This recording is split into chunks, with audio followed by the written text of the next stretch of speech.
Hello there. Yeah, that is paint because I've been painting somebody's landing and stairs and spindles this afternoon. What a horrible job. Anyway, but it beats driving, which is a horrible job. So, they're back. Yes, they are back. They're back with a vengeance. The Carters are back. I was in Annan today getting some materials to go to the job I was doing painting. And I turned around this corner where historically they always stood, and lo and behold, I couldn't believe it, there they were. Two women standing there with their carts, with the whole shit show on display, and obviously just talking to each other, because that is what preaching is all about now, just standing silent apart from looking at your phone and chatting to your mate.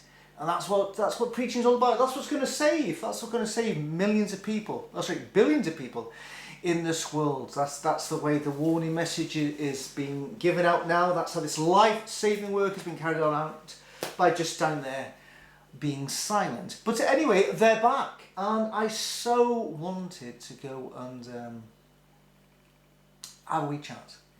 I wanted to have a chat, but unfortunately, I needed to be at this house to start the job, and I didn't have any time. I literally wanted to just walk over and just say, "Hey, long time no see." I think I recognised one of the girls actually from a number of years ago, and I really wanted to have a chat, because I've got some fundamental questions, and it isn't about this Daily Telegraph or Sunday Telegraph expose on CSA and Jehovah's Witnesses, and this podcast that you can hear through iTunes, Calling Bethel, I think it's called. But I wanted to talk to them about COVID, because I'd say, I just open, I haven't seen you for a couple of years, where have you been? And then let them, Jehovah's Witnesses, just let them do the talking. Let them do the talking. And then obviously I'd have a few questions for them. Question number one: who do you think was to blame for COVID? Because obviously there's three potentials. Jehovah God created COVID to then enforce his son's different signs to show that we were in the last days. Pestilence has been one of them. Because remember, Tony Morris actually says, "Oh, we're not afraid of this. We expected this to happen."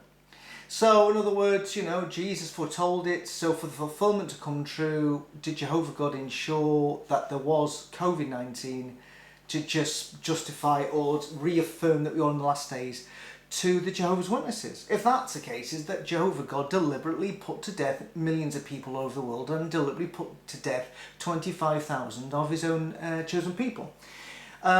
If they say, "Oh well, it might have been Satan," again the question is, if it was Satan, okay, that means that scripture that with God all things are possible is a lie, because God found it impossible to stop COVID-19 spreading all around the world, killing millions of people, and killing 25,000 Jehovah's Witnesses, and grinding to a halt the urgent, life-saving global preaching work. If they say if it's man, the same thing occurs. It's a case of Jehovah God not being able to even stop man. Satan's been trying to obviously shut the global preaching work for 100 years, and finally did through COVID. But with man to accidentally or intentionally to create this and for this to go out and kill millions of people around the world, shut down the global preaching work, kill 25,000 Jehovah's Witnesses, shows that Jehovah God with all things are not possible, because he could have prevented this. He could have stopped man creating this in the first place. And then once we've got who's to blame out the way, the question then I'd say to him is, have Jehovah's Witnesses been unfaithful? And they go, "What do you mean?" He says, "Well, why would Jehovah allow 25,000 of his own chosen people, who is selected out of all the nations, to die? These are the people who presently in this planet are the most important people on this planet, because they alone know the truth. Them alone are the only people who are going out who are preaching." That's a bit ambiguous. Standing at a corner with carts. They alone are doing that work, and nobody else knows the good news about the kingdom. They alone are responsible to finish this life-saving global preaching work. Preaching with inverted commas and exclamation marks either side. Have they been unfaithful? Because one of the governing body members, I can't remember which one it was, actually referenced, I think it might get it Loesch actually mentioned how that God's chosen people in the past, the only time that they suffered from pestilences and illnesses when they'd been unfaithful. So why didn't Jehovah God offer some sort of protection to his people on the earth? Is it because they've been unfaithful? Because surely to goodness, if Armageddon is just round the corner, that you would imagine that of all the people on this earth, that Jehovah God would give some sort of protection to his chosen people, because to lose 25,000 Jehovah's Witnesses is going to massively impact what the rest of the Jehovah's Witnesses can do in this important time at the end.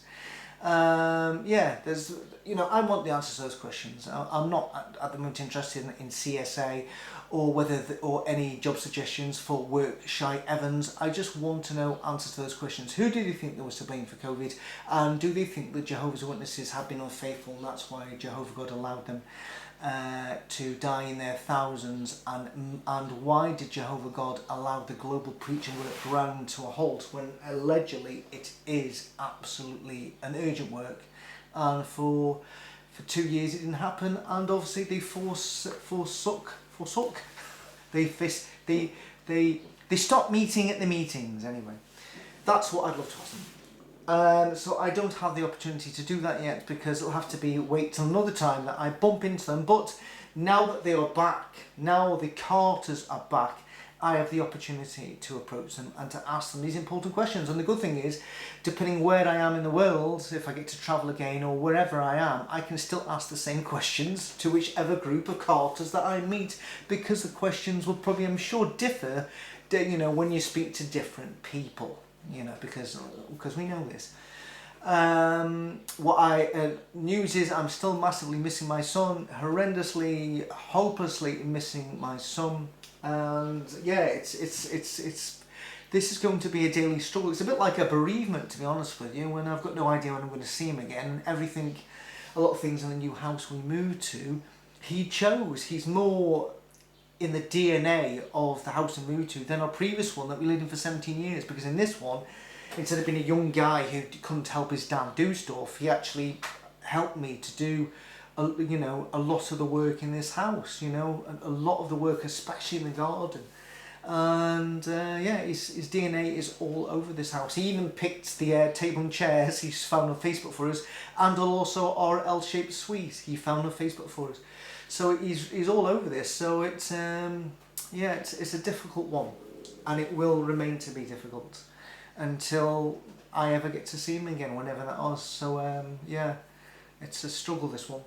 And I forgot to say, and this is shameless plugging at its finest, but I forgot to say in my last video, to just show that wasn't the forefront of my mind, that when my son originally was, I think, just about finishing his last exams, and I knew that he was probably going to go into university, that he had in mind to go to university, and that he would be going out in the big wide world and in Glasgow University, as it happened, that I wrote a song for him. And not just for me, because it's I think fathers, especially men in particular, find it very difficult to express their emotions, because they guard them, because they don't like to show their emotions, because somehow it's in our DNA that it's a sign of weakness, not being a man. It's women who get weepy, and it's men who, come on.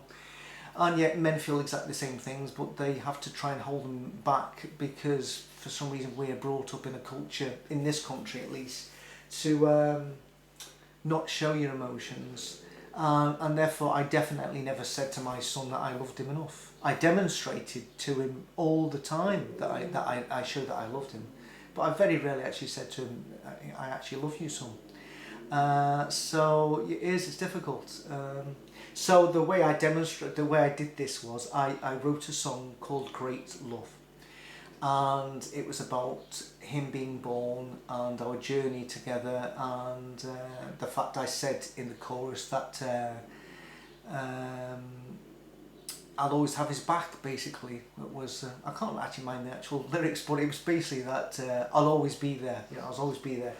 There is a really good song, and it's full of pictures of lots of fathers with children, because it's, I don't know, for some reason it's people always say, you know, that the